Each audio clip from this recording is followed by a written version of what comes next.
Welcome back to Afternoon Live. Well, we've all been there. You find out that you're being laid off, you get into a car accident and your car gets totaled. So how do you keep it together when it seems like your life is falling apart? We'll get advice now from Dr. Mike Smith is with us again. Dr. Mike, thanks for coming back. Hey, Kara. Good to see you again. Thank you so much for the opportunity. Really appreciate it. Well, and really good advice that you have for people, because it can be really big things or not so big things that really can make you feel a little frazzled, like things are falling apart. Right. So when things are falling apart, it's just one of those places where you get to and things don't go your way, or you don't follow some of the tips that we have for the viewers. It can just really feel overwhelming. You feel unorganized, and it can really be kind of paralyzing. And probably could snowball if you don't start doing the right things. Yes, yep, absolutely. Yep, it would definitely snowball. And one of the places we like to start is responding versus reacting. So when you react, which is easy to do, as we all know, you said, little things, big things, it really kind of doesn't matter, because when we get hit with something and we react, that's that impulse, right? We say the first thing that comes to our mind, and we can't take back words. We do the first thing that we can think of. We're just acting on pure emotion, right? Versus respond, which is where you just kind of take a break, look at things through the lens of objective reality, and just add logic to it. Really think about the situation. What if there's not enough time to respond, or would you say there's always time to respond?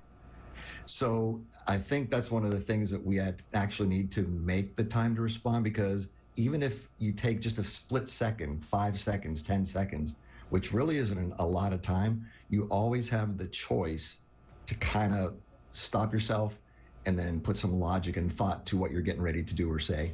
I know you have experienced that with the military. You have to respond. You have to make the smart choices, right? So one of those things is your next tip with controlling your emotions probably comes into play with that, because reacting is more not really thinking to not be emotional.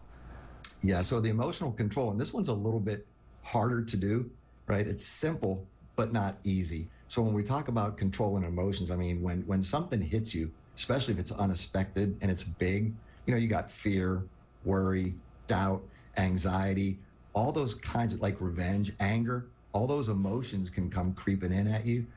And when you kind of let them percolate, and then that's when you start to make your move, it could really be detrimental. So again, just taking that deep breath, stepping back, and then thinking, just even for a brief second, if that's all you have, before you start down a road. It's really important to keep those emotions in check. And there's so many different situations that can make you feel this way, but what do you see as the biggest mistakes that you've seen people make as far as controlling their emotions? Is it the bad texts or the outbursts? So the result of not controlling emotions, again, there's just certain things that happen, and you know this, right? I think we've all been there, when you say something without thinking about it, or put something in email to a boss or a coworker that once you hit that send button, like you can't delete it or retract it. So again, taking the time to think and frame it from a place that's actually constructive versus destructive, right? Which could happen when you're in emotions, will just get everyone farther ahead. You say that one of the most important secrets of keeping it together is flexibility. Yes. So flexibility just really means being able to course correct, to pivot, not being so locked in on focus on just a single idea, so that when things do need to change, you don't change, and then things go off the rail and get even worse. So being flexible, keeping that open mind, trying to stay ahead of it is really huge as well. That's hard for a lot of people, because some people's strengths are the fact that they're so driven and they're so straight and narrow, right? So what do you say to people who have a really hard time with that?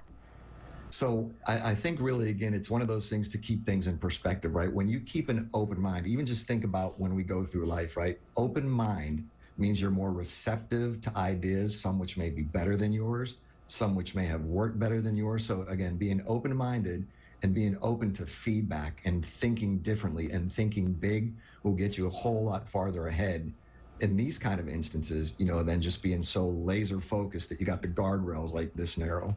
I like this one. Expect the best, but prepare for the worst always. I mean, you talk even down to like the 0.1% of a chance, right?